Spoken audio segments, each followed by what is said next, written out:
दोस्तों नमस्कार।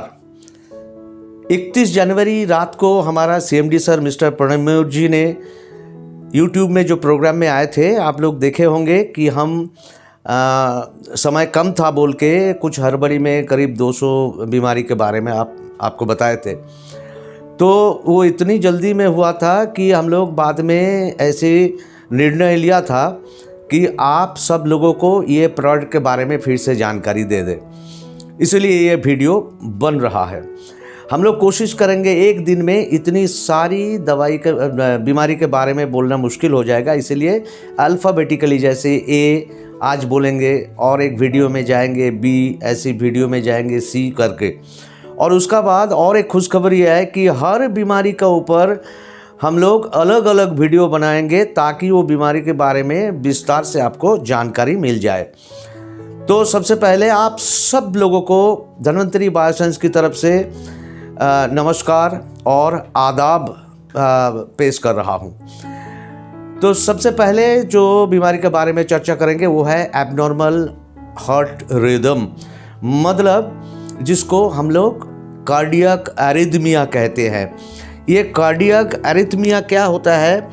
हमारी हृदय को जो स्पंदन होते हैं उसके पीछे जो जिम्मेवार होता है वो है हमारी हार्ट के अंदर दो बिजली की नोड होता है।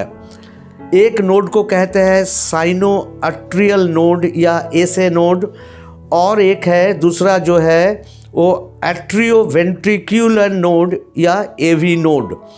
ये दोनों बिजली की नोड से बीच बीच में वो बिजली की जो तरंग जब उछालते हैं तब ये हार्ट चौंक उठते हैं, और इसी के कारण ये डायस्टोल और सिस्टोल, मतलब वो हार्ट की जो आवाज़ ढिप-लप ढिप-लप ढिप-लप ये बनता है।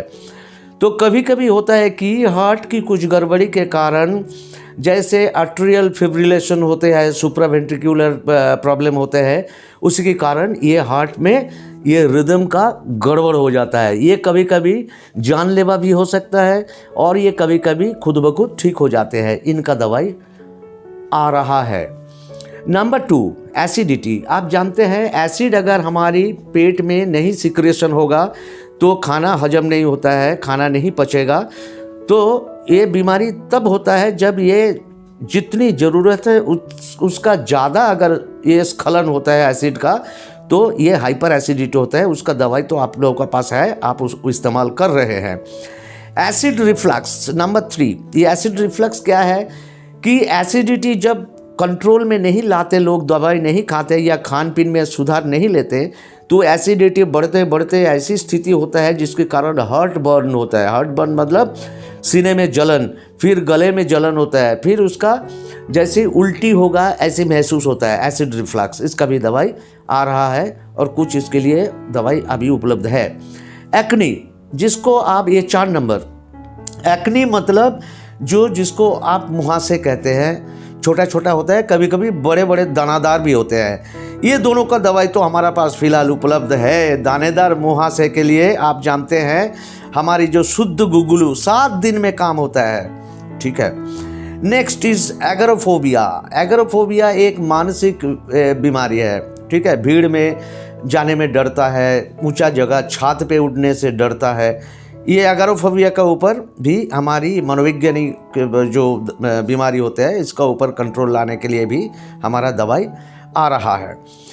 एलर्जिक ब्रोंकाइटिस, आप जानते हैं जो खांसने की वक्त भयंकर आवाज़ होता है, कुत्ता भूकने की जैसा, बार्किंग साउंड, ठीक है। बार्किंग साउंड मतलब कुत्ता भूकने की जैसी, उसको ब्रोंकाइटिस का स्टेज कहते हैं।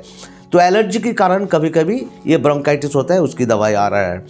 एलर्जी आप जानते हैं, एलर्जी के बारे में तो जानकारी तो ऐसी कुछ खास देने का है नहीं, पर हमारा इसके ऊपर जो वीडियो बनेगा तब आपको हम बताएंगे विस्तार से ये एलर्जी क्यों होता है हमारे शरीर में, ठीक है। हिस्टामिन रिलीज होना, ये बड़े आश्चर्य चीज़ है। आप जब सुनोगे इसका बारे में विस्तार से जानकारी लेंगे तो आपको बहुत अच्छा लगेगा। इसका तो दवाई फिलहाल हमारा पास है, जी एक्ट कैप्सूल, आप लोग जानते हैं, उसका साथ नोनी देने से बहुत अच्छा काम करता है। एलोपेशिया मतलब एक किस्म का होता है कि बोलता है कि वो एक कीड़ा लग गया और सिर में जो बाल होता है उसमें बीच बीच में बाल झड़ जाते हैं, बीच बीच में उसका वो निकल जाता है, चमड़ा निकल जाता है, जो सिर में जो चमड़ा दिखाई देते हैं रदर। तो ये एलोपेशी का दवाई भी आ रहा है, ये एक किस्म का फंगल इन्फेक्शन होता है। Next is Alzheimer's disease, 9 number. Alzheimer मतलब भूल जाने का बीमारी। ये भयंकर बीमारी है, तो अपना बेटा को भूल जाते हैं, 6 महीना बाद देखेगा तो भूल जाएगा। घर से निकालते हैं, दुकान गया, इसका कोई बाहर से देखने से आपको पता ही नहीं चलेगा, पर ये एक अभिशाप है, हमारी हेड ऑफिस का कंट्रोल, मतलब ब्रेन का एक बीमारी है ये।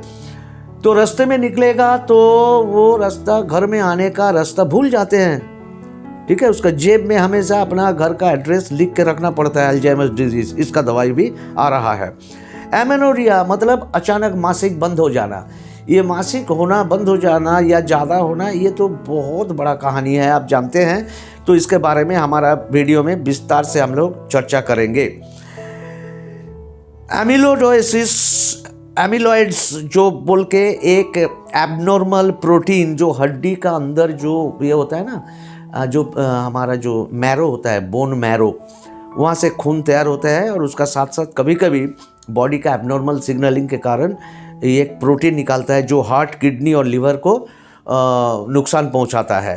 इसका भी दवाई आ रहा है। एनीमिया मतलब शरीर में जो रक्त, जो लाल रक्त कणिका है, रेड ब्लड सेल, उसका कम हो जाने से, वो कम हो जाने से क्या होता है, शरीर में ऑक्सीजन सप्लाई कम होते जाते हैं और तरह तरह की बीमारी आता है। उसका ऊपर भी दवाई, तो अभी HB एक्ट है, उसके ऊपर और भी बेहतरीन दवाई आ रहा है।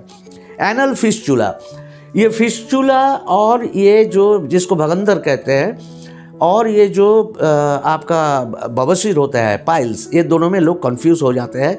मैं जब वीडियो करूंगा तब आपको बताएंगे ये एनल फिस्चुला क्या है, इसका ऊपर भी दवाई आ रहा है।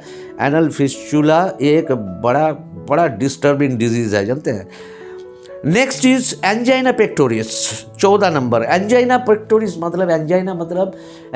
मतलब हार्ट में सुई चुभाने की जैसी एक तीव्र दर्द होता है, एक acute pain, just like needle is being introduced in the heart muscle, ठीक है। ये ऑक्सीजन की कमी के कारण होता है, और हार्ट की जो खून बहने के नसें होते हैं उसमें ब्लॉक हो जाने से होता है। Angina pectoris is a signal of heart attack.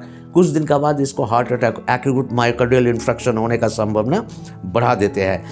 एंक्लोसिस spondylitis, ये क्या है, पूरा शरीर का तरह तरह के हिस्सा टेढ़ा हो जाते हैं, कंधों एक तरफ, हाथ एक तरफ, पूरा बॉडी एक तरफ, कमर एक तरफ, हाँ, ये तरह तरह की जगह में स्पॉन्डिलाइटिस होता है एक साथ। एंक्लोसिस स्पॉन्डिलाइटिस बड़ा खतरनाक बीमारी है, और धीरे धीरे बढ़ता है, ये शरीर को स्टिफ कर देता है। इसका ऊपर भी दवाई आ रहा है।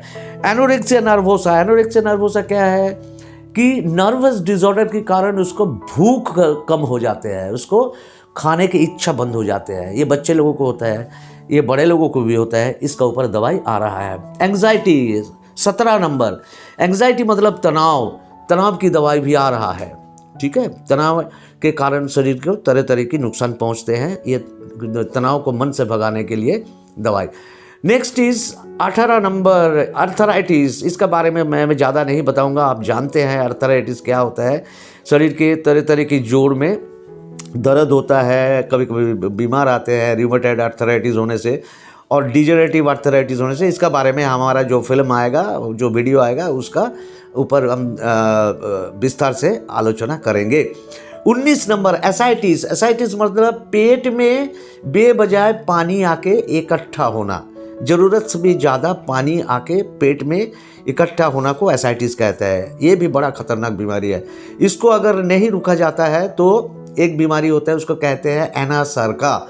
मतलब ये पानी धीरे धीरे बढ़ते बढ़ते पूरे शरीर का बाकी हिस्से में पूरा पानी भर्ती हो जाता है, और एक ये जानलेवा स्थिति है। इसके ऊपर भी दवाई आ रहा है। Asherman syndrome. एशरमैन सिंड्रोम क्या होता है जानते हैं? ये बच्चादानी का जो अंदर वाले जो दीवार, ये तो बच्चादानी एक थैली जैसे होता है ना, वो थैली चिपक जाते हैं, ये थैली एडिशन हो जाते हैं, चिपक जाते हैं। बहुत खतरनाक बीमारी है। इसका ऊपर भी दवाई आ रहा है। एस्थमा, इसका बारे में ज़्यादा नहीं बोलेंगे, आप जानते हैं। एस्थमा मतलब दम्मा के ऊपर फिलहाल हमारा दवाई है, उससे भी बेहतर दवाई कुछ निकाल रहे हैं। नेक्स्ट इज एटोपिक डर्माटाइटिस, मतलब डर्माटाइटिस मतलब स्किन की प्रॉब्लम, त्वचा में घाव होना या वो छोटे छोटे दाना निकालना।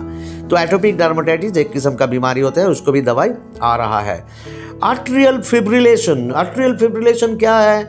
ये जो आपको बोल रहा था ना एबनॉर्मल हार्ट रिदम, उसका पीछे जो एक कारण है आर्ट्रियल फिब्रिलेशन। मतलब ये जो एबनॉर्मल हार्ट रिदम होता है, इसका पीछे कारण है आर्ट्रियल फिब्रिलेशन। इसको ठीक कर देते हैं तो एबनॉर्मल हार्ट रिदम ठीक हो जाता है, उसका दवाई आ रहा है। 24 नंबर ऑटिज्म। ऑटिज्म क्या होता है जानते हैं? कोई बच्चा अगर कद में बढ़ता है पर दिमाग में नहीं बढ़ते हैं, ठीक है, ये भी एक प्राकृतिक कारण से होता है, जेनेटिकल रीजन से होता है, वंशानुक्रमिक होता है, या पालन पोषण ठीक से नहीं होने के कारण होता है। बहुत तरह तरह के कारण है इसके पीछे। तो वो क्या होता है, वो किसी से बात नहीं करते, डरते हैं, किसी से मिलते नहीं, डरते हैं। बच्चे कद में बढ़े हुए पर वो दिमाग में बड़े नहीं हुए हैं इसका ऊपर। Next is 25 number auto immune disorder. मतलब हमारा शरीर का जो इम्यूनिटी पावर है, वो इम्यूनिटी पावर क्या करता है, क्यों दिया है कुदरत कि शरीर को बाहर वाले कीटाणु से बचाने के लिए, बाहर वाले वायरस से बचाने के लिए कुदरत ने दिए हैं। पर क्या होता है, ये बीमारी में शरीर की अंग को ये इम्यूनिटी अटैक कर देते हैं, उल्टा काम करने शुरू करता है। शरीर को बचाने की जगह शरीर को आक्रमण करते हैं, शरीर को अटैक कर देते हैं, ऑटो इम्यून डिसऑर्डर। ये ए अल्फ़ाबेट से 25 बीमारी के बारे में हम लोग पूरा वीडियो में चर्चा करेंगे, उसका तैयारी चल रहा है। फिलहाल इतना तक, ये आप अच्छा से सुनो, कौन कौन सी बीमारी का दवाई हम लोग ऑलरेडी ला चुके हैं और लाने वाला है, और आने वाले दिन में आपका कैरियर, आपका भविष्य कितनी सुंदर सुनहरा बनने जा रहा है धन्वंतरी बायोसाइंस के साथ, ये आप सोचो और अपना जान जिगर लगा के काम शुरू करो। आज इतने तक, थैंक यू वेरी मच। जो जहाँ है अच्छा से रहो और धन्वंतरी का साथ बने रहो। Thank you very much.